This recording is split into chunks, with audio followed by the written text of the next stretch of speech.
Finally তোমাদের জন্য নিয়ে এলাম মোস্ট ওয়ান্টেড মুভি কুলির এক্সপ্লেনেশন। দুর্ধর্ষ মাফিয়া স্টোরি আর ধুমধুমার অ্যাকশন সিন কি নেই এই মুভিতে। বন্ধুর মৃত্যুর বদলা নিতে গিয়ে একজন কুলি যে পুরো একটা গ্যাংয়ের এমন 12টা বাজিয়ে দিতে পারে তা পুরো ভিডিও না দেখলে বুঝতে পারবে না। সো আজকের ভিডিওটা হতে চলেছে মোস্ট এক্সাইটিং এবং থ্রিলিং। তো চলো আর প্যাচাল না বাড়িয়ে শুরু করা যাক এই ধুমধুমার মুভিটার এক্সপ্লেনেশন। মুভি শুরুতে আমরা একজন ব্যক্তিকে পুলিশের কাছে কিছু ইনফরমেশন দিতে দেখি। এই লোকটা ভারতের বিশাখাপত্তনম বন্দরে 1 বছর ধরে কুলির ছদ্মবেশে কাজ করছে, কিন্তু তার আসল কাজ হলো বন্দরের ভিতরে স্মাগলিং সিন্ডিকেটের গোপন সব তথ্য বের করা। এই বন্দর ভারতের অন্যান্য 8-10টা সাধারণ বন্দরের মতো নয়, কারণ এখানে দেশের সবচেয়ে বড় স্মাগলার সাইমন জেভিয়ারের রাজত্ব চলে। সরকারের কাছ থেকে বন্দরের পুরো অংশ লিজ নেওয়ার পর এখন সে এই বন্দরের একচ্ছত্র মালিক। তার ছেলে অর্জুন বাবার স্মাগলিং গ্যাংয়ের সাথে সরাসরি যুক্ত থাকতে চায় না, তবে একজন কাস্টমার অফিসার হওয়ার বদলতে যে কোনো ধরনের সরকারি সমস্যায় সে তার বাবাকে প্রোডাক্ট করতে থাকে। বন্দরের মালিকানা পাওয়ার পর সাইমন এই বন্দরটাকে স্মাগলিং এর স্বর্গরাজ্য করে তুলেছে, কারণ প্রতিদিনই এখান থেকে পাচার হয় কোটি কোটি টাকা লাক্সারি ওয়াচ, স্বর্ণ এবং ইলেকট্রনিক্স জাল। তার এই বিশাল সিন্ডিকেটে 14,000-এরও বেশি লোক কাজ করে এবং তাদের সবাইকে খুব কড়া চেক আপের মধ্যে দিয়ে প্রতিদিন বন্দরে যুক্ত হয়। এমনকি কাউকেই তাদের ফোন পর্যন্ত নিতে দেওয়া হয় না। ইনফরমার আরও জানায় যে এই বন্দরে সবকিছু পরিচালনা করে থাকে দয়াল নামের এক খতরনাক গ্যাংস্টার।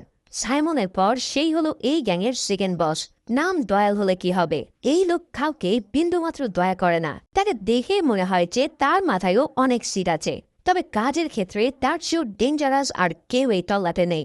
যদি তার গায়ে কেউ বিশ্বাসঘাতকতা করে কিংবা বন্দরের ভিতরের খবর কেউ বাইরে পাচার করে, তাহলে তাদের ফ্যামিলিকে পর্যন্ত কেটে কুচি কুচি করে ফেলা হয়। এর জন্য এত বছরেও সাইমন গ্যাংয়ের ধারে কাছেও কেউ ঘিসতে পারেনি। তবে পুলিশ এই সিন্ডিকেটের লাগাম টানার জন্য বহুদিন ধরে চেষ্টা করে যাচ্ছে, তাই তারা সেখানে কুলির বেশি একজন ইনফরমারকে পাঠিয়েছিল। প্রায় 6 মাস ধরে পোর্টে কাজ করার পর সে পুলিশের কাছে এই ইনফরমেশনগুলো দিতে সক্ষম হয়। এর পরের দিন তার লাস্ট ওয়ার্কিং ডে শেষ করেই তার মিশন শেষ হয়ে যাওয়ার কথা, কিন্তু তার আগেই অর্জুন এসে দয়ালকে ইনফরমার থাকার খবরটা জানিয়ে দেয়। এই খবর শোনার পর দয়াল হ্যান্ড মাইক নিয়ে এসে 137 নম্বর কুলিকে সবার সামনে ডেকে নেয়। সেই ইনফরমার তার ডাকে ভয়ে ভয়ে সামনে এসে বারবার বলতে থাকে যে সে কিছুই জানে না। তবে দয়াল নিজের ফোন বের করে দেখায় যে তারা ইতিমধ্যে তার ফ্যামিলিকে জিম্মি করে রেখেছে, কিন্তু তবুও লোকটা স্পাই হওয়ার কথা স্বীকার করলে তার স্ত্রী সন্তানদেরকে দয়ালের লোকরা খতম করে দেয়। তখন লোকটা বুঝতে পারে যে তার সবকিছু শেষ হয়ে গেছে, তাই সে প্রচন্ড আক্রোশে দয়ালের জামার কলার চেপে ধরলে সে তাকে সহজেই কাবু করে ফেলে। তারপর সবার সামনে তাকে মেরে জাহাজের ক্রেনের সাথে ঝুলিয়ে রাখা হয়। এরপর দয়াল সবাইকে সতর্ক করে দেয়। সে জানায় যদি কেউ এই কুলির মতন স্পাইং করার চেষ্টা করে তাহলে তাদের পরিণতিও একই হবে। তবে তাদের কাছে আরও একজন ইনফরমার থাকার ইনফরমেশন ছিল, যাকে তারা এখনো পর্যন্ত ধরতে পারেনি। তাই দয়াল সেই লোকটাকে ধরিয়ে দেওয়ার জন্য 2 কোটি টাকার পুরস্কার ঘোষণা করে। এর পরের সিনে আমরা সোজা চলে যাই চেন্নাইয়ে। দেবা নামের একজন ব্যক্তির কথা আমরা জানতে পারি, যার অধীনে চেন্নাইয়ের বড় একটা বোর্ডিং ম্যানশন রয়েছে। তার এই ম্যানশনে থাকতে হলে ভাড়াটিয়াদের কিছু স্ট্রিক্ট রুলস পালন করতে হয়, যার মধ্যে 1 নম্বর হলো এখানকার কোনো ভাড়াটিয়াই মেনশনের ভিতরে 1 ফোঁটা মদও স্পর্শ করতে পারবে না, কারণ দেবা সকল ধরনের অ্যালকোহল জাতীয় পানীয়কে প্রচণ্ড ঘৃণা করে। গত 30 বছর ধরে সে নিজেও এমন কোনো ড্রিঙ্কস ছুঁয়েও দেখেনি। শুধু কঠিন নিয়ম বাদেও দেবার চালচলনের জন্য মেনশনের সবাই তাকে ভয় পায়, কারণ তার কথাবার্তা এবং চালচলনে একটা অন্য লেভেলের সোয়াগ আছে। তবে বছরের একদিন মেনশনের সবাই মিলে উৎসব করার সুযোগ পায়। প্রতি বছরের এই দিনটাকে ম্যানশন ডে বলা হয়। তাই সারা বছর মদ ছুতে না পারলেও ম্যানশন ডেতে সবাই ম্যানেজারকে অনুরোধ করতে থাকে যে যেন সে দেবার কাছ থেকে একদিনের জন্য হলেও ড্রিঙ্কস করার পারমিশন আদায় করে। ম্যানেজার প্রথমে ভয়ে নাকচ করে দিলেও পরে সবার রিকোয়েস্টে সে দেবার কাছে যায়। এখানে দেবার কথা বলার ধরন দেখে আমরা বুঝতে পারি যে কেন সবাই তাকে এতটা ভয় পায়। যাই হোক, ম্যানেজার তাকে ভয়ে ভয়ে কথা বলার পর সে তেমন কোনো রিয়াকশন দেয় না, উল্টো সবাইকে ভীষণ অবাক করে দিয়ে বলে যে সে রাজি আছে এই মদ খাওয়ার জন্য। তবে সেদিন বাইরে থেকে মদ নিয়ে আসার কোনো সুযোগ না থাকায় দেবা তাদেরকে লুকিয়ে রাখা মদগুলো একত্রিত করতে বলে, কারণ সে জানতো যে তার অগোচরে অনেকে এখানে মদ লুকিয়ে এনে খায়। এখন তার কথায় সবাই লুকিয়ে রাখা মদ নিয়ে সে একটা বড় পাত্রে ঢেলে ফেলে। তারপর সে চিয়ার্স বলে সেই বিশাল পাত্রটিকে লাথি মেরে দোতলা থেকে নিচে ফেলে দেয়। তখন সবাই বুঝতে পারে যে দেবা থাকতে এই জীবনে তাদের আর মদ ছোঁয়া হবে না। যাই হোক, উৎসবের এক পর্যায়ে দেবার কাছে হঠাৎ তার বন্ধু রাজশেখরের মৃত্যুর খবর আসলে সবকিছু রেখে সে দ্রুত বন্ধুর বাড়ি থেকে যায়। কিন্তু রাজশেখরকে শ্রদ্ধা জানানোর সময় তার মেয়ে প্রীতি এসে তাকে তৎক্ষণাৎ সেখান থেকে চলে যেতে বলে। কিন্তু দেবার প্রতি প্রীতির এতটা রাগের কারণটা কি, এই প্রশ্নের উত্তর তোমরা শীঘ্রই জানতে পারবে। যাই হোক, প্রীতির কাছ থেকে অপমানিত হয়ে দেব রাজশেখরের বাড়ির বাইরে বসে থাকে। তখন হঠাৎ রবি নামের এক লোককে সে মদের বোতল হাতে নিয়ে কান্না করতে দেখে। লোকটা বারবার বলে যাচ্ছিল যে এভাবে আমরা আর কতজনের লাশ দেখব। তার কথা শুনে দেবার মনে কিছুটা খটকা লাগে, আর সে তৎক্ষণাৎ রাজশেখরের অরিজিনাল অটোপসি রিপোর্ট দেখতে বলে। রিপোর্ট দেখার পর তার চোখ যেন প্রায় কপালে উঠে যায়, কারণ রাজশেখরের পরিবারের কাছে বলা হয়েছে যে সে হার্ট অ্যাটাকে মারা গেছে, কিন্তু অরিজিনাল অটোপসি রিপোর্ট তো সম্পূর্ণ ভিন্ন কথা বলছে। দেব আরও জানতে পারে যে রাজশেখরের যে রিসার্চ সেন্টারে কাজ করত সেখানকার চাকরিটা সে 5 বছর আগে ছেড়ে দিয়েছিল। তাহলে এতদিন ধরে সে কি করত আর নিজের পরিবারকে বা কিভাবে চালাতো? এই সব প্রশ্নের উত্তর খোঁজার আগে সে প্রীতির সাথে আরেকবার দেখা করতে যায়। প্রীতি এবারও তাকে তাড়িয়ে দিতে চাইলে দেবা 2 মিনিটের সময় নিয়ে তাকে রাজশেখরের অরিজিনাল অটোপসি রিপোর্ট দেখায়। সেখানে পরিষ্কার বলা আছে যে তার বুকে কোনো ভারী অস্ত্র দিয়ে আঘাত করা হয়েছে, অর্থাৎ তার মৃত্যু একেবারে ন্যাচারাল হার্ট অ্যাটাকে হয়নি। এখন যে রাজশেখরকে হত্যা করেছে সে নিশ্চয়ই তার পরিবারের পিছনেও লেগে থাকবে। তাই দেবা প্রীতিকে প্রোটেক্ট করার জন্য তার পাশে থাকতে চায়। কিন্তু প্রীতির কথা হলো যে তার বাবা তার কখনো ফিরে আসবে না, তাই সে দেবাকে ব্যাপারটা ভুলে গিয়ে নিজের মতো করে থাকতে দিতে বলে। কিন্তু দেবা তার সামনে প্রতিজ্ঞা করে যে সে রাজশেখরের মৃত্যুর বদলা নিয়ে ছাড়বে, কারণ সে তার আপন ভাইয়ের মতো ছিল। এরপর দেবা রাজশেখরের সেই মাতাল বন্ধু রবিকে খুঁজে বের করে। তাকে বেশ কয়েকবার জিজ্ঞাসাবাদ করার পর অবশেষে সে দেবাকে একটা গোপন জায়গায় নিয়ে যায়, যেখানে গত 5 বছর ধরে রাজশেখরের অফিস ছিল। রবি জানায় যে রাজশেখর রিসার্চ সেন্টারে কাজ করার সময় অনেক ইফোর্ট দিয়ে একটা ইলেকট্রিক চেয়ার বানিয়েছিল, যার সাহায্যে সহজে যে কোনো মৃতদেহ সৎকার করে তাকে ইনস্ট্যান্ট ছায়ে পরিণত করা যেত। এখন এতে করে প্রচলিত পদ্ধতির চাইতে পরিবেশের দূষণটাও অনেক কম হতো। কিন্তু অথরিটি তার এই দারুণ আবিষ্কারটাকে অ্যাপ্রুভাল দেয়নি, কারণ যদি এই চেয়ার ক্রিমিনালদের হাতে যায় তাহলে কি হবে তা তো তোমরা বুঝতে পারছো। শুধু তাই নয়, তারা চেয়ারটাকে অ্যাপ্রুভাল তো দেয় না, উল্টো সেটাকে তারা জব্দ করে নিয়ে যায়। এই অবস্থায় রাজশেখর বুঝতে পারছিল না যে সে কি করবে। এদিকে ঠিক এই সময়টাতে সাইমন ছিল একটা উঠতি গ্যাংস্টার। সে তার সিন্ডিকেটের নিয়মের বাইরে গিয়ে প্রচুর স্মাগলিং করে কোটি কোটি টাকা কামাতে শুরু করে। ফলে সিন্ডিকেটের বাকিরা কিছুতেই তার এমন আঙ্গুল ফুলে কলা গাছ হওয়ার রহস্য কোনোভাবেই বুঝতে পারছিল না। তাই তারা সবাই মিলে তাকে প্রাণে মারার চেষ্টা করতে থাকে। কিন্তু সাইমন একাই গ্যাংয়ের কম্পিটিটরদের মেরে উপরে পাঠাতে শুরু করে। তবে যখনই সে কাবু হয়ে যেতে থাকে তখনই তার প্রজেক্ট করার জন্য চলে আসে বিশ্বস্ত সঙ্গী দয়াল। তাকে বাঁচাতে গিয়ে দয়াল নিজের পিঠে বেশ কয়েকটা ছুরির কোপও খায়। তার এই অবস্থায় গিয়ে সাইমনও পাগলের মতো পিস্তল চালিয়ে সবাইকে খতম করতে থাকে। অবশেষে তারা সমস্ত কম্পিটিটরদেরকে শেষ করে দিয়ে সে নিজের একটা এম্পায়ার বানাতে সক্ষম হয়। তবে ফাইট করতে গিয়ে এক রাতেই তাদের 22 জন লোককে খুন করতে হয়েছিল। এখন এত বড়ি তারা কোথায় লুকাবে তার চিন্তায় সাইমনের রাতের ঘুম হারাম হয়ে যাওয়ার জোগাড়। ঠিক তখনই তার ছেলে অর্জুন এসে জানায় যে কিছুদিন আগে সে কাস্টমসে এমন একটা লোককে দেখেছে যে একটা অদ্ভুত চেয়ার আবিষ্কার করেছিল। এই চেয়ার যে কোনো অ্যানিমেল বডিকে মুহূর্তের মধ্যে ছাই বানিয়ে দিতে পারে। এখন তার এই কথা শুনে সাইমন তৎক্ষণাৎ রাজশেখরের সামনে গিয়ে হাজির হয়। রাজশেখর প্রথমে রাজি না হতে চাইলেও সাইমন তার 3 মেয়েকে মেরে ফেলার হুমকি দেয়। ফলে বাধ্য হয়ে রাজশেখর এই প্ল্যানে রাজি হয়ে যায়। তারপর সেই রাতেই সে বড় মেয়ে প্রীতিকে নিয়ে 22টা ডেড বডি সৎকার করে। তার চেয়ার সত্যি সত্যি এক নিমেষেই সবগুলো বডিকে পুড়িয়ে ছাই করে দিচ্ছিল। সাইমন তাকে এই কাজের জন্য টাকা দিয়ে বলে যে যদি তুই বাইরে গিয়ে মুখ খুলিস তাহলে তুই নিজেও ফেসে যাবি।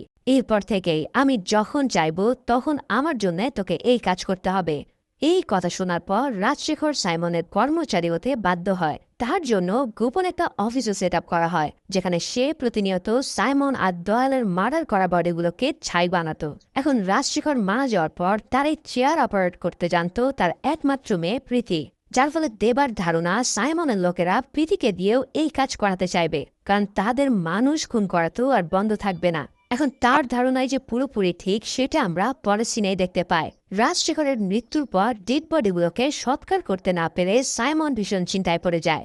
সে দয়ালকে অর্ডার দেয় যে যাতে তারা রাজশেখরের মেয়ে প্রীতিকে দিয়ে কাজটা করায়। তাই দয়ালও তৎক্ষণাৎ প্রীতিকে হোস্টেল থেকে তুলে আনার জন্য একদল লোককে সেখানে পাঠিয়ে দেয়। তারা হোস্টেলের ভিতরে ঢুকে প্রীতিকে তাদের সামনে আসতে বলে। এখন প্রীতি তাদের সামনে আসার পর যদি সে তাদের সাথে নিচ থেকে গাড়িতে না আসে তাহলে তার গায়ে হাত তোলারও হুমকি দেয় তারা। ঠিক তখনই দেবা এসে বলে যে যদি সাহস থাকে তো হাত লাগিয়ে দেখা। এরপর সে মারাত্মক স্টাইলে একে একে গ্যাংস্টারদেরকে ধোলাই করতে থাকে। তার এই ফাইটিং স্টাইল দেখে হোস্টেলের সব মেয়েরা পুরো থ বনে যায়। সে একাই ২০-২৫ জন লোককে মেরে ছাতু বানিয়ে দেয়। অনেকক্ষণ রামধোলাই হজম করার পর অবশেষে তাদের লিডার তাকে জানায় যে দয়ালের হুকুমে সে প্রীতিকে তুলে নিতে এসেছিল। তখন দেবা বলে ওঠে, আরে এই কথা বললে তো আমি নিজে গিয়ে তোমাদের সাথে দেখা করতে যাইতাম, কারণ এই মেশিন তো একমাত্র আমি অপারেট করতে পারি। কিন্তু বাস্তবে তো দেবা এই মেশিনটা চালুই করতে জানে না। তবে তবুও সে প্রীতিকে নিয়ে দয়ালের কাছে যায় মেশিন অপারেটরের জন্য। তবে এর পিছনে তার আসল উদ্দেশ্য হলো ধীরে ধীরে এই গ্যাংয়ে নারী নক্ষত্র সব জেনে ফেলা। এদিকে দয়াল তাকে দেখে বিশ্বাসই করতে পারছে না যে সে এতগুলো লোককে পিটিয়েছে, আর তার গ্যাংয়ের লোকেরাও তাকে পুলিশের লোক ভাবতে থাকে। এদিকে সাইমন আবারও দয়ালকে ফোন করে মেশিন অপারেটর খোঁজার জন্য চাপ দিতে থাকে। এই ফাঁকে আর একজন লোক এসে দেবার উপরে হামলা করতে যায়, কিন্তু দেবা তাকেও কাবু করে দিয়ে টেবিলের সাথে ঠেসে রাখে। তারপর সে দয়ালকে বলে যদি সে তার কথা বিশ্বাস না করে তাহলে সে এই মুহূর্তে সেখান থেকে চলে যাবে। তখন দয়াল বাধ্য হয়ে তাকে সেই গোপন রুমে নিয়ে গিয়ে এরপর এক ডেড বডিকে চেয়ারে বসিয়ে মেশিনটাকে চালু করতে বলে। দেবা দয়ালকে হাই ভোল্টেজ থেকে দূরে থাকার জন্য রুমের বাইরে যেতে বলে, কিন্তু অদূরে সে প্রীতির সাথে ফিস করে মেশিনের অপারেট করা সিস্টেম জানতে চায়। প্রীতি নিজেও অনেক বছর আগে মাত্র ২ বার এই রুমে এসেছিল, তাই তার নিজেরও এই মেশিন চালানোর সিস্টেম ঠিকঠাক মনে নেই। তবে তারা দুজনে মিলে বেশ কয়েকবার চেষ্টা করার পর মেশিনটাকে চালু করতে সক্ষম হয়। দয়ালু মেশিনটা চালু হতে দেখে যেন আকাশে চাঁদ হাতে পায়। তারপর চোখে পলকেই মেশিনটা ডেড বডিকে পুরোপুরি ছাই বানিয়ে ফেলে। তারপর থেকে দেবা প্রীতিকে সাথে নিয়ে এই মেশিন অপারেট করতে থাকে, অর্থাৎ সে এখন রাজশেখরের মতোই সাইমনের জন্য কাজ করছে। তবে গোপনে গোপনে সে নিজের ইনভেস্টিগেশন চালিয়ে যেতে থাকে। এরই মধ্যে একদিন অর্জুন তার গ্যাংয়ে এমন আরেকজনের খোঁজ পায় যে সবার জানতে পুলিশের সাথে গিয়ে দেখা করেছিল। সাথে সাথে সে দয়ালকে ব্যাপারটা জানিয়ে দেওয়ার পর দয়াল তার হাতে লিটারেলি প্যারাক ঝুঁকিয়ে দেয়।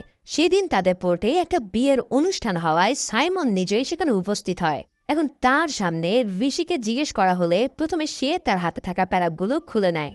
তারপর সে নিজ হাতেই হাতুড়ির বাড়ি মেরে লোকটাকে উপরে পাঠাতে যায়। এদিকে দেবা অনেক ইনভেস্টিগেশন করার পর বুঝতে পারে যে সাইমনের লোকেরা রাজশেখরকে হত্যা করেনি, কারণ সে তাদের গ্যাংয়ের একজন গুরুত্বপূর্ণ অংশ ছিল। কিন্তু যদি সাইমন তাকে না মারে তাহলে তাকে মারলোটাকে? এই প্রশ্নের উত্তরই এখন তাকে খুঁজে বের করতে হবে। কিন্তু সেটা করার আগে সে প্রীতিকে এখান থেকে চলে যেতে বলে, কারণ প্রীতির পক্ষে এখানে বেশি দিন থাকাটা একেবারেই উচিত নয়। কিন্তু প্রীতি তবুও কিছুতেই এই কাজ ছেড়ে যেতে চায় না। তখন দেবা তাকে জিজ্ঞেস করে যে স্রেফ টাকার জন্য কেন সে এই কাজ করে যাবে। তখন প্রীতি জবাব দেয় তার বাবা মারা যাওয়ার পর তাদের ৩ বোনের পড়াশোনা এবং ক্যারিয়ারের জন্য তাকে এই বিপজ্জনক কাজ করতে হবে। তখন দেবা তার নিজের আয়ের টাকাটাও তাকে দিয়ে দেয়। প্রীতি টাকাটা নিতে না চাইলেও দেবা বলে তোমার বাবা আমার জন্য যাহা করেছে তার কাছে এই টাকা কিছুই না। তারপর সে প্রীতিকে বোনদের কাছে ফিরে যেতে অনুরোধ করে।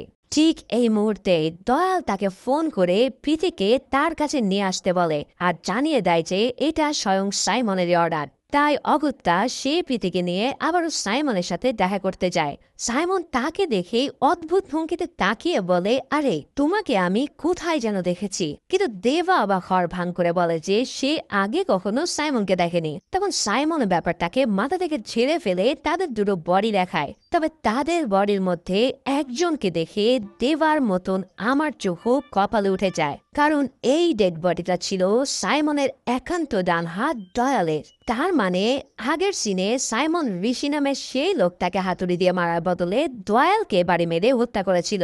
সাইমন জানায় যে তার পিছনে ছুরি মেরে বসা পুলিশ লোকটা আর কেউই নয়, বরং এই দয়াল। ভাইরে ভাই, এমন টুইস্ট যে পাবো সেটা আমি একবারে ভাবতে পারিনি। সাইমন ঋষির বদলে দয়ালকে হাতুড়ি দিয়ে বাড়ি মারতে মারতে উপরে পাঠিয়ে দেয়। তারপর সে ২ কোটি টাকার পুরস্কারের বোর্ডটা যে আগে ছুতে পারবে তাকে সে ২ কোটি টাকা দেওয়া হবে বলে ঘোষণা দেয়। তখন পোর্টের সমস্ত লোকের মধ্যে পুরো হুলস্থুল বেঁধে যায় এবং এক লোক শেষ পর্যন্ত বোর্ড ছুঁয়ে পুরস্কার আদায় করে নেয়। মানে সাইমনের পাগলামিটা পুরো অন্য লেভেলের। যাই হোক, ডয়েলকে মারার পর সে কিন্তু দেবাকে তার বডি জ্বালিয়ে দিতে বলে না, বরং তার বদলে কাছের এক কবরস্থানে তার বডিকে দাফন করে দিতে বলে, কারণ সে চায় পুলিশ ডিপার্টমেন্টের কাছে ডয়েলের এই মৃত্যুটা যেন একটা মেসেজ হয়ে থাকে। এখন সাইমনের কথায় দেবা প্রীতিকে সাথে করে বডিগুলো নিয়ে সে কবরস্থানে চলে আসে। তারপর তারা দুজনে মিলে বডিগুলোকে দাফন করে দেয়। কিন্তু এখানে ঘটে এক অদ্ভুত ঘটনা। দাফন করে চলে যাওয়ার সময় হঠাৎ ভূতের মতন পড়ে কবর থেকে বেরিয়ে আসে দয়ালের হাত। তার মানে দয়াল তখনও পর্যন্ত প্রাণে বেঁচে ছিল। তারপর দেবা এসে তার হাত ধরে টেনে কবর থেকে বের করে নিয়ে আসে। এরপর সে তার মুখ থেকে বালি আর কাদাগুলো ছেড়ে ফেলে দেবার কাছে নিজের জীবন ভিক্ষা চাইতে থাকে। সে জানায় গত 5 বছর ধরে সে নিজের পরিবারের কারোর মুখ দেখেনি, অথচ তার ছোট ছোট দুটো বাচ্চা আছে। এদিকে দেবা ততক্ষণে সাইমনের গ্যাংয়ের একজনের কাছে ফোন করে দয়ালের বেঁচে থাকার কথাটা জানিয়ে দেয়। তখন ওই লোকটা তাকে দয়ালকে মেরে ফেলতে নিষেধ করে, কারণ তার কাছে নাকি 200 কোটি টাকারও বেশি সম্পত্তি আছে। তাই যদি তাকে মারার আগে এই সম্পত্তিগুলো হাত করা যায় তাহলে তারা সেটা ভাগাভাগি করে নিতে পারবে। এবার সে দয়ালকে বাঁচিয়ে রাখতে বলে নিজে গোরস্থানের উদ্দেশ্যে রওনা দেয়। এদিকে সাইমনের কাছে কিন্তু খবরটা খুব সহজেই পৌঁছে যায়। তখন সে দেবাকে ফোন করে বলেছে, যদি তুই দয়ালকে খতম করিস তাহলে তোর জন্য আমি একটা কিছু করব। তবে এই কথা শোনার পরেও প্রীতির অনেক অনুরোধ সত্ত্বে সে দয়ালকে মারার জন্য রেডি হয়। তারপর তার কবরে আবারও মাটি ভরাট করে দিয়ে ওই কবরস্থানে বসে অপেক্ষা করতে থাকে। ইতিমধ্যে সাইমনের গ্যাংয়ের সেই লোকটা এসে যখন জানতে পারে যে দেবা দয়ালকে শেষ করে দিয়েছে, তখন সে নিজের মাথার চুল ছিঁড়তে থাকে। তবে দেবা যুক্তি দেয় যে দয়াল কোনোভাবে কমিশনার অফিসে পৌঁছে গেলে তারা সবাই বিপদে পড়ত। তখন লোকটা তাকে সাইমনের কাছে নিয়ে যায়। সাইমন কিন্তু ততক্ষণে তার পরের ভিতরে একটা পার্টি দিয়ে নাচ গানে ব্যস্ত ছিল। এদিকে দেবা আসার পর সে মিউজিক থামিয়ে তাকে কাছে ডেকে বসায়। তারপর সে ল্যাপটপ ওপেন করে বলে যে, বলেছিলাম না দয়ালকে শেষ করে দিলে তোর জন্য একটা কিছু করব, এই নে, এটাই তোর জন্য একটা বড় গিফট। তারপর সে ল্যাপটপে ভিডিও অন করতেই দেবার হার্টবিট যেন একেবারে থমকে যায়। সে ভিডিওতে দেখতে পায় দয়াল রাজশেখরের বুকে একের পর এক ঘুষি মেরে যাচ্ছে। এমনকি মৃত্যুর আগ মুহূর্তে রাজশেখর তার কানে কানে কিছু একটা বলেও যায়। তার মানে এই দয়ালই হলো রাজশেখরের আসল খুনি। কিন্তু সে কেন তাকে এভাবে হত্যা করলো, এই প্রশ্নটাই দেবার মনে বারবার ঘুরপাক খেতে থাকে। আর এই সাইমনও যে বিরাট বড় খেলোয়াড় তা তার কাছে এখন পুরোপুরি পরিষ্কার। আসলে সে আগে থেকে জানতো যে দেবা রাজশেখরের বন্ধু এবং সে তার মৃত্যুর কারণ জানতেই এখানে এসেছে। তাই সাইমন তাকে এতদিন ধরে চোখে চোখে রাখছিল। কিন্তু তার চেয়েও ভয়ানক ব্যাপার হলো যে দয়ালকে আসলে দেবা মেরে ফেলেনি, কারণ এবার রিভিল হয় যে দয়ালের প্রাণ ভিক্ষা চাওয়া এবং প্রীতির রিকোয়েস্টের কারণে দেবা তাকে না মেরে একটা ট্রেনে তুলে দিয়েছে। মানে বুঝতে পারছো, সে তার বন্ধুর হত্যাকারীকে নিজ হাতে বাঁচিয়ে ফেলেছে। তখন সে তাদের একজনকে তার সাথে থেকে তাকে পৌঁছে দিতে বলে, কারণ এই অবস্থায় তার পক্ষে একা বাড়ি ফেরা সম্ভব ছিল না। দেবা তার সাথে থাকতে চাইলেও প্রীতি তাকে বলে সাইমনের সাথে দেখা করতে যেতে। তার বদলে সে নিজে দয়ালের সাথে থেকে যায়। এখন দয়ালে যেহেতু রাজশেখরের খুনি, তাই তার সাথে প্রীতির থাকাটা যে কত বিপজ্জনক তা তো তোমরা অনুমানই করতে পারছো। এদিকে দেবা বারবার সবাইকে জিজ্ঞেস করতে থাকে যে দয়ালকে রাজশেখর কানে কানে কি বলেছিল। তখন সাইমন বলে এখন আর এই প্রশ্ন করে লাভ কি, কারণ দুজনই তো উপরে পৌঁছে গেছে। আসলে সাইমন কিন্তু তখনও জানে না যে দয়াল এখনো বেঁচে আছে। ঠিক তখনই দেবার কাছে দয়ালের ফোন আসে, আর ততক্ষণে সে প্রীতিকেও জিম্মি করে নিয়েছে। এবার দেবাই তার কাছে জানতে চাইছে মৃত্যুর আগে রাজশেখর তার কানে কানে কি বলেছিল। তখন দয়াল বলে সে তার কানের কাছে এসে বলেছিল পাওয়ার হাউস। এখন এই পাওয়ার হাউস যে কি তা জানতে হলে আমাদের ফিরে যেতে হবে আরো 30 বছর আগের সময়ে। দেবা তখনকার সময়ে পোর্ট ইউনিয়নের কুলিদের কাছে লিডার ছিল, আর সেই সময়টাতে কোনো না কোনো মারামারির লড়াইয়ে সে লেগেই থাকতো। এছাড়াও তার বন্ধু রাজশেখর তাকে প্রতিবারই সাপোর্ট দিয়ে যেত। শুধু বন্ধুই নয়, দেবা ছিল রাজশেখরের আপন বোনের প্রেমিক। ঠিক এই কারণেই আমরা প্রীতিকে দেবার হাতে একটা ছবি দিতে দেখেছিলাম, যা ছিল তার আর রাজশেখরের বোনের ফাইনাল স্মৃতি। প্রীতির মা এবং দেবার প্রেমিকা দুজনেই এক মর্মান্তিক গ্যাস সিলিন্ডার বিস্ফোরণে মারা গিয়েছিল। যা হোক, 30 বছর আগে একদিন রাজশেখর তাকে এমনই এক মারামারির পর জীবনে আর কোনোদিন অ্যালকোহল পান না করার প্রমিস করায়। সেই থেকে ৩০ বছর অবধি দেবা মদের বোতল ছুঁয়ে দেখেনি। তবে অবাক করা ব্যাপার হলো যে আজ সে সাইমনের এক অফারেই মদের বোতল হাতে নিয়ে নেয়। তারপর অদ্ভুত ভঙ্গিতে মদ নিজের দাড়িতে মেখে সে মদ খেতে শুরু করে। তার এই অবস্থা দেখে সেই লোকটা এগিয়ে আসে যে তাকে দয়ালকে বাঁচিয়ে রাখতে বলেছিল। লোকটা তাকে বলে যে সে জানে দেবা প্রীতির সাথে ডিল করে দয়ালের সাথে কিছু একটা করেছে, তাই যদি দেবা তাকে সেটা না বলে তাহলে সে তাকে শেষ করে দেবে। তখন দেবা তাকে কোনো জবাব না দিয়ে তার বুক বরাবর তলোয়ার চালিয়ে দেয়। তখন সাইমন তার দিকে পিস্তল তাক করে বসলে সে জানায় এই লোকটা তাকে দয়ালকে বাঁচিয়ে রাখতে বলেছিল। কিন্তু এই কথা শুনে সাইমন বলে সেটা না হয় মানলাম, কিন্তু এ কখন মরবে সেটা কেবল আমি ঠিক করব। তারপর সে দেবাকে সরি বলতে বললেও দেবা তার কথায় পাত্তা না দিয়ে সোজা হেঁটে বেরিয়ে যায়, যার ফলে সাইমনও তাকে মারতে পারে না, কারণ দেবাকে আগে সে কোথায় একটা যেন দেখেছিল এবং এইটা তার মনে বারবার একটা খটকা দিয়ে যাচ্ছে। এদিকে দেবা বেরিয়ে আসার পর দয়াল তাকে ফোন করে বলে যেহেতু পৃথিবীর সবার চোখে সে এখন মৃত, তাই দেবাকে তার কথা মতো চলতে হবে। এখন প্রীতি যেহেতু তার হাতে বন্দি রয়েছে, তাই দেবা এই কথায় রাজি হয়ে যায়। তারপর দয়াল প্রীতির কাছে বর্ণনা করেছে সে কিভাবে তার বাবাকে হত্যা করেছিল। আসলে রাজশেখর সাইমনের কথায় কাজ করতে করতে নিজের অজান্তেই অনেক ইনফরমেশন জোগাড় করে ফেলেছিল। সেই ইনফরমেশন জোগাড় করে সে একটা ফাইলও তৈরি করে। তবে দয়াল সেটা জেনে যাওয়ার পর সে তাকে প্রচন্ড টর্চার করতে থাকে। তখন রাজশেখর তাকে বলে যে তার মৃত্যুটা যেন সে ন্যাচারাল ভাবে সাজায়, কেননা তা না হলে তাকে মারার জন্য এমন এক ব্যক্তি আসবে যার নাম পাওয়ার হাউস। তার মুখে এই কথা শোনার পরে দয়াল তার হৃৎপিণ্ড বরাবর ঘুষি মারতে মারতে তাকে শেষ করে দেয়। কিন্তু যদি সে সাইমনের কথা মতো সব কাজ করে যাচ্ছিল, তাহলে সে তাকে আন্ডার কভার পুলিশ অফিসার কেন ভেবে বসলো? সবকিছু যেন কেমন গুলিয়ে যাচ্ছে, তাই না? চিন্তা করো না, মুভির শেষের দিকে তোমরা এমন সব পাবে যা কখনো ভুলতেই পারবে না। যাই হোক, দয়াল প্রীতিকে জিম্মি করে রেখে দেবাকে দিয়ে নিজের সবগুলো কাজ করাতে থাকে। তার ইনস্ট্রাকশন অনুযায়ী দেবা বেশ কিছু জায়গায় ঘুরে গোপন একটা ফাইল আনার জন্য একটা সিক্রেট ভল্টে যায়। তবে সেখানে হঠাৎ তার সাথে দেখা করতে চলে আসে সাইমনের ছেলে আর্জুন।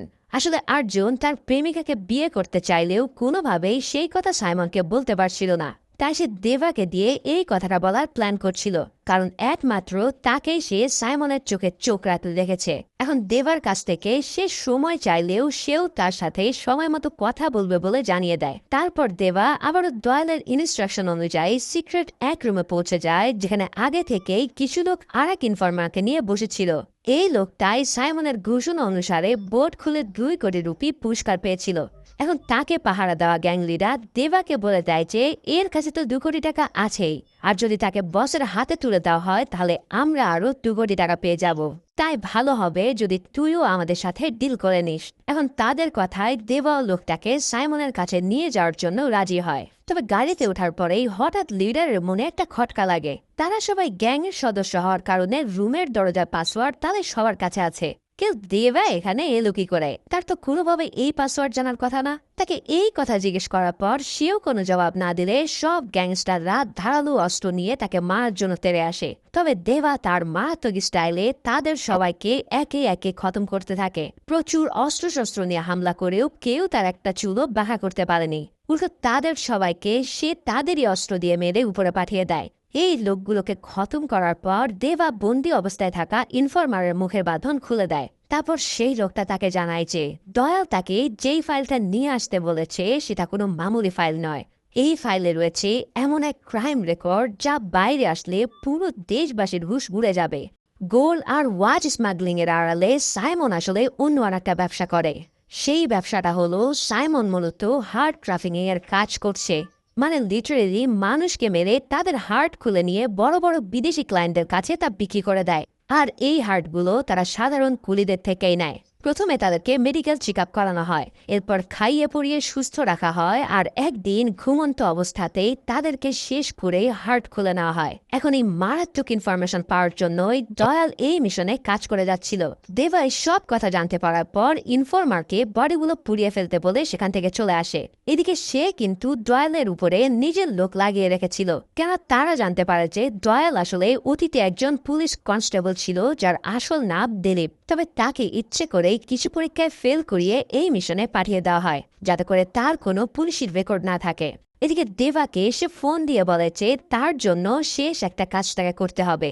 সাইমনের ছেলে অর্জুনকে যেন সে পোর্ট থেকে তার কাছে নিয়ে আসে, তারপরে সে প্রীতিকে ছেড়ে দেবে এবং দেবা তার হাত থেকে রেহাই পাবে। এদিকে প্রীতিকে সে লিটারেলি কুকুর বাঁধার চেন দিয়ে বেঁধে রেখেছিল, তবে দেবা তাকে এখনো কিছু না করে সবকিছু শেষ অব্দি পৌঁছাতে চায়। তাই সে তার কথা মতোই অর্জুনের সাথে দেখা করে। অর্জুনও তাকে নিজের কথাটা বলার জন্য তার গাড়িতে উঠে বসে। এর পরপরই দয়াল তাকে ফোন করে নিচে থাকা পিস্তল দিয়ে অর্জুনকে খতম করতে বলে, কিন্তু দেবা তবুও তাকে বোঝানোর চেষ্টা করে যে অর্জুন এই গ্যাংয়ের ভিতরে সবচেয়ে ভালো ছেলে, তাই তাকে মারতে দেওয়ার মন কোনোভাবেই তাকে সায় দিচ্ছিল না। কিন্তু দয়াল প্রীতিকে মেরে ফেলার হুমকি দিলে সে এবার তার কথায় গাড়িটাকে অন্য রাস্তায় নিয়ে যায়। তখন অর্জুনও বুঝে যায় যে তার সাথে দেবা কি করতে চলেছে। তখন সে বলে যে অনেকদিন ধরেই সে এই গ্যাং থেকে বেরোনোর চেষ্টা করছিল, কিন্তু তার বাবা সাইমনের জন্য সেটা সম্ভব হয়ে ওঠেনি। সে জানত যে একসময় না একসময় তাকে মরতেই হবে, কিন্তু দেবার হাতে যে তাকে মরতে হবে এটা সে কখনো ভেবে ওঠেনি। দেবা তার কথায় কোনো জবাব না দিয়ে তাকে নদীর তীরে নিয়ে যায়। সেখানে তার জন্য বসে অপেক্ষা করছিল তার প্রেমিকা। দেবা অর্জুনকে মারার বদলে বোটে করে তাকে পালিয়ে যেতে বলে। অর্জুন তার এই কথায় বেশ অবাক হলেও তার চোখে মুখে কৃতজ্ঞতা ফুটে ওঠে। এদিকে সাইমন তখন হার্ড স্মাগলিং চক্রের বিদেশি মেম্বারের সাথে একটা মিটিংয়ে ব্যস্ত ছিল। এই মিটিং শেষে দাহা নামের আর একটা বড় মাফিয়ার সাথে তার দেখা করার কথা। এখন তার আগেই তার কাছে খবর আসেছে অর্জুন দেবার সাথে গাড়িতে করে কোথাও যাচ্ছে।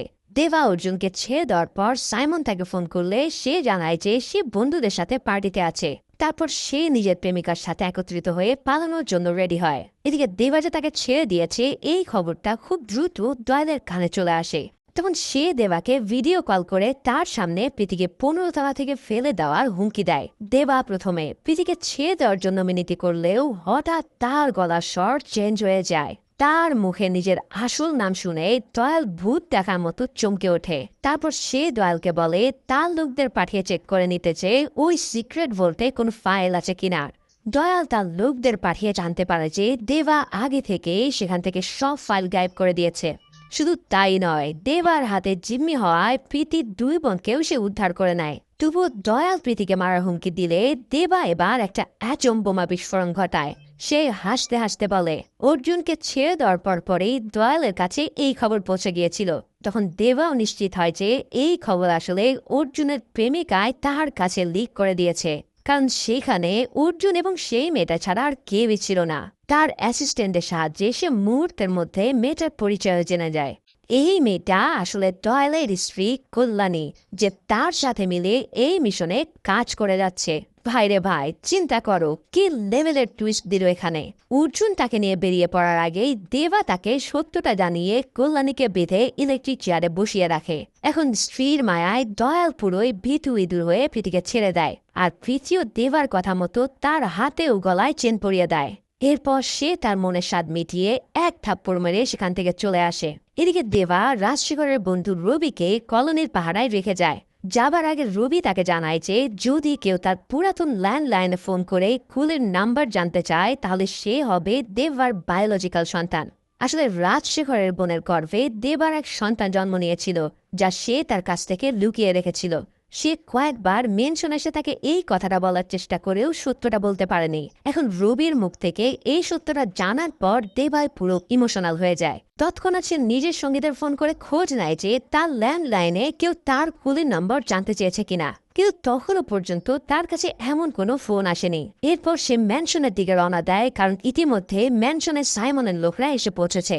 দেবা চলে যাওয়ার পরপরই কল্যাণী ভীষণ জোরে সোরে কান্না শুরু করে দেয়। তার কান্না দেখে অর্জুন প্রথমে রেগে গেলেও তার মন গলে যায়। ওই যে বলে না, প্রেমের মরা জলে ডোবে না। যাক, রবি তাকে অনেক নিষেধ করা সত্ত্বেও সে কল্যাণীর সব বাঁধন খুলে দেয়। আর এখানেই কল্যাণী মুক্ত হয়ে তাকে জড়িয়ে ধরে কাঁদতে থাকে। তবে পরক্ষণে সে তাকে ছেড়ে ফেলে দিয়ে বেরুম পেটানো শুরু করে। মানে বুঝতেই পারছো, বেঈমানরা কখনো ঠিক হয় না। এরপর দেবার লোকেরা তার উপরে হামলা করতে এলে সে তাদেরকেও মেরে শেষ করতে থাকে। আসলে এই কল্যাণী দয়াল তথা দিলীপের বউ নয়, বরং এই মিশনের একটা পার্টনার ছিল। পুলিশ ডিপার্টমেন্ট থেকে তাদের দুজনকে একত্রে করে এই মিশনের জন্য সিলেক্ট করা হয়। তবে তারা দুজন চিন্তা করে যে পুলিশের কথা মতো কাজ করলে তারা কেবল মেডেলই পাবে, কিন্তু কায়দা করলে এখান থেকে তারা প্রচুর সম্পত্তি হাতে করে নিতে পারবে। তাই এই মিশনের নাম করে তারা অনেক দিন ধরে এই গ্যাংয়ের পিছনে লেগেছিল। অথচ 5 বছরেও তাদের এই মিশন শেষ হয়নি। অন্যদিকে রাজশেখরকেও দয়াল ঠিক এই কারণে মেরেছিল, যাতে তারা দুজন ছাড়া আর কেউই এই সিক্রেটগুলো জানতে না পারে। যতদিন তারা নিজেদের লাভ করতে পারবে ততদিন সেখানে থেকে যাবে। তারপর তারা পুলিশের হাতে সব জমা দিয়ে মেডেলও কামিয়ে নেবে। কিন্তু তাদের সব প্ল্যান একেবারে মাঠে মারা যায়। যাই হোক, কল্যাণী সেখান থেকে বেরোনোর পর দয়ালকে ফোন করে জানায় যে সে মুক্ত হয়ে গেছে। আর এই কথা শুনে দয়াল এক মুহূর্ত দেরি না করে প্রীতিকে খুঁজতে বের হয়। ওদিকে দেওয়ার লোকেরা তাকে নিয়ে তৎক্ষণাৎ অনেক দূর চলে গিয়েছিল, কিন্তু দয়াল দুজন লোকের কাছ থেকে বাইক ছিনিয়ে নিয়ে সেটাকে দ্রুত গতিতে চালিয়ে তাদের ধরে ফেলে। চলন্ত অবস্থাতেই সে তাদের গাড়ির ভিতর ঢোকার চেষ্টা করলে ব্যাপক এক ধস্তাধস্তি হয়। তাদের গাড়িটাও কন্ট্রোল হারিয়ে রোডের ডিভাইডারের সাথে বাড়ি খেয়ে থেমে যায়। তারপর দয়াল প্রীতিকে ধরার জন্য এগিয়ে গেলে তার লোকেরা বাধা দেয়। দয়াল এবার তাদেরকেও মেরে শেষ করতে থাকে। তবে সবাইকে শেষ করার আগেই একজন লোক প্রীতিকে নিয়ে পালিয়ে যেতে সক্ষম হয়। তারা দুজনে একটা ট্রেনে উঠে পড়লেও কিছুক্ষণের মধ্যে দয়াল সেখানে হাজির হয়। তারপর সে ট্রেনের ভিতরেই প্রীতিকে ধরার জন্য এগিয়ে যেতে থাকে। কিন্তু ট্রেনের বিভিন্ন বগিতে দেবার আরো লোক ছিল। তারা সবাই মিলে দয়ালকে আটকাতে যায়, কিন্তু তারা প্রত্যেকেই একে একে দয়ালের হাতে খতম হতে থাকে। মানে এই দয়াল যেন এক সাক্ষাৎ রাক্ষস। এদিকে দেবা তার ম্যানশনে গিয়ে দেখে যে প্রীতির 2 বোন সেফ আছে, আর এটা দেখে সে হাফ ছেড়ে বাঁচে। তবে সাইমনের লোকেরা তখন তাকে মারার জন্য আগে থেকেই রেডি ছিল, কারণ সাইমন ইতিমধ্যে সিক্রেট রুমে ঢুকে তার লোকদের মারার ফুটেজ সে দেখে নিয়েছে। দেবা এবার প্রচন্ড শব্দে লাউড মিউজিক ছাড়ার ব্যবস্থা করে, যাতে মারামারির শব্দ প্রীতির বোনদের কানে না যায়। তারপর শুরু হয় সাইমনের লোকদের সাথে তার তীব্র ফাইট। ভাইরে ভাই, দেবার এই লেভেলে মাত্র ফাইট যেন যে কোনো মার্শাল আর্টকেও হার মানিয়ে দেবে। সে একাই সাইমন গ্যাংয়ের সবাইকে মেরে শেষ করতে থাকে। ওদিকে দয়ালও দেবা লোকদের মারতে মারতে প্রীতির একেবারে কাছে পৌঁছে যায়। তখন আর প্রীতি কোনো উপায় না পেয়ে হঠাৎ রাজশেখরের একটা কথা মনে করে। অনেক বছর আগে রাজশেখর তাকে বলেছিল যে যদি তার অনুপস্থিতিতে সে কখনো বিপদে পড়ে, তাহলে সে যেন তার ফোনে সেভ করা একটা নাম্বারে কল করে। এরপর এই নম্বরে কল করে কুলি নাম্বার 5822 বললে তাকে উদ্ধার করতে একজন লোক আসবে। কিন্তু সেই লোকটা যে দেবা, সেটা সে প্রীতিকে জানায়নি। প্রীতি আর কোনো উপায় না দেখে রাজশেখরের কথা মতোই দেবার নাম্বারে ফোন করে। সেই সময় মেনশনের ভেতরে দেবার ফোন বেজে উঠলে সে ফোনটা ধরতে পারছিল না, কারণ সাইমনের গ্যাংয়ের সাথে তার ব্যাপক মারামারি হচ্ছিল। তবে দেবা একাই তাদের সবাইকে ছেড়ে ফেলতে সক্ষম হয়। তারপর ফোন ধরতেই ওই পাশ থেকে প্রীতির কণ্ঠ শুনে তার বুক ধরফর করে ওঠে। তারপর প্রীতি খুলির নাম্বার বলে তার কাছে সাহায্য চাইলে সে বুঝতে পারে যে প্রীতি তার সন্তান। কিন্তু সে তাকে বাঁচাতে যাওয়ার আগে দয়াল এসে প্রীতির গলা চেপে ধরে। দেবার সঙ্গীরা অনেক চেষ্টা করেও তাকে আটকাতে পারেনি। ওদিকে ফোন কেটে যাওয়ায় দেবা পাগলের মতো হয়ে যায়। সে দ্রুত সাইমনের বাকি লোকদেরকে খতম করতে থাকে। এদিকে দয়ালের সাথে দেবার আর এক সঙ্গীর ধস্তাধস্তিতে প্রীতির ফোন রেল লাইনের বাইরে পড়ে যায়। লোকটা প্রীতিকে বাঁচানোর জন্য দয়ালকে নিয়ে ট্রেন থেকে ছাপ দেয়। এরপর দেবা প্রীতির ফোনে বারবার কল করলেও ফোন রেল লাইনে পড়ে থাকার কারণে সেটা রিসিভ করতে পারে না।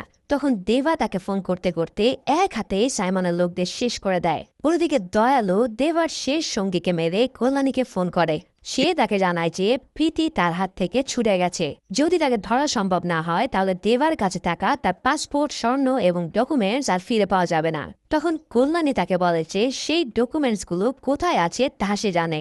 দয়ালকে সে স্টেশনে পার্কিং এ থাকা গাড়ি নাম্বার 0026 উঠতে বলে। এদিকে সে নিজে কিন্তু ওই ট্রেনে আগে থেকেই চুপিচারে বসেছিল। দয়াল আগে থেকেই জানতো যে এই গাড়িতে উঠে তাকে কি করতে হবে। তাই সে পার্কিং এ গিয়ে একটা গাড়ির ফ্ল্যাগ স্ট্যান্ড খুলে নিয়ে ওই গাড়িতে উঠে পড়ে। তারপর সে সাইমনকে ভিডিও কল করে তার সামনে কান্নাকাটি জুড়ে দেয়। সাইমন তখন তার মিটিং শেষে একটা থিয়েটারের মতন জায়গায় অবস্থান করছিল। দয়াল তাকে ভিডিও কল দিয়ে জানায় যে সে নাকি দেবার কথা মতো বাধ্য হয়ে সাইমনের বিরুদ্ধে কাজ করছে, কেননা যদি সে এটা না করতো তাহলে দেবা তার স্ত্রীকে মেরে ফেলতো। তারপর সে ক্যামেরা ঘোরালে সাইমনের হার্টবিট বন্ধ হয়ে যাওয়ার মতো অবস্থা হয়, কারণ দয়ালের পাশের সিটে বাধা অবস্থায় ছিল অর্জুন, যাকে কল্যাণী আগে থেকে এই গাড়িতে বেঁধে রেখেছিল। সে তখন বলে, দেবা আমাকে এই কাজ করতে বলেছে, আমাকে ক্ষমা করবেন। এই কথা বলে সে সাইমনের সামনে অর্জুনের হৃৎপিণ্ড কেটে ক্ষতবিক্ষত করে দেয়।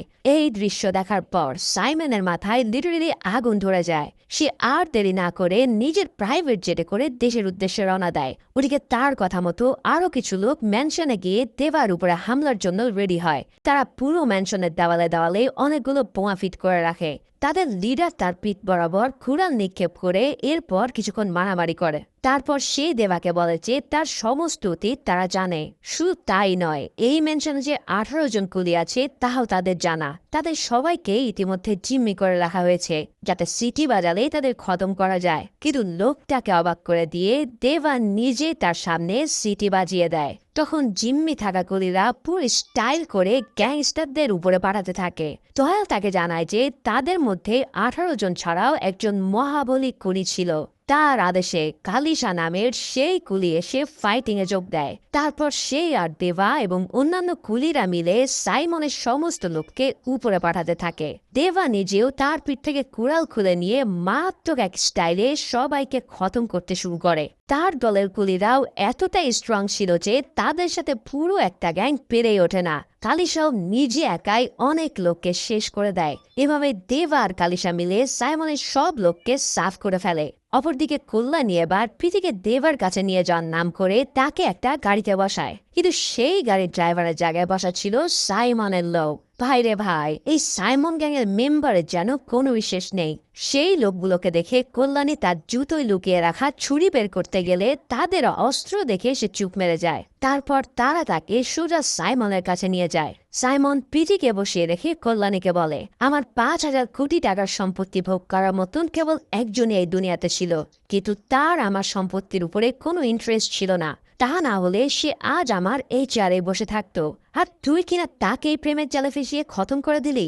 এরপর সে ডয়েলকে ভিডিও কল করে কল্যাণীর অবস্থা দেখায়। কল্যাণী বারবার তাকে মিনতি করে জানায় যে সে ডয়েলের কথা এসব করতে বাধ্য হয়েছে।